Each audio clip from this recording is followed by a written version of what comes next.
C'est chez Ailleurs qu'on aura trouvé certains des produits les plus innovants de cette IFA avec, bah voilà, on le devine une fois qu'on bouge un petit peu autour de l'écran, un téléviseur avec dalle transparente. C'est encore rarissime. Alors on le devine, le contraste de la dalle est assez modeste et d'ailleurs si on met pas une source lumineuse comme Ailleurs l'a fait, mais qu'on met une source sombre en fond, bah on voit bien là, l'image vire complètement au sombre, on perd totalement le taux de contraste qui est effectivement modeste s'il n'y a pas de backlight.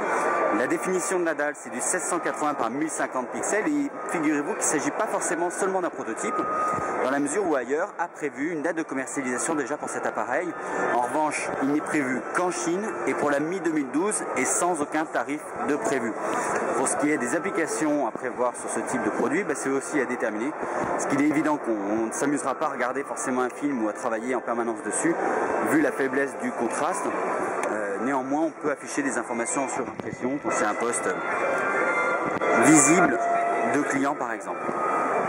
Ce téléviseur affiche 1680 par 1050 pixels.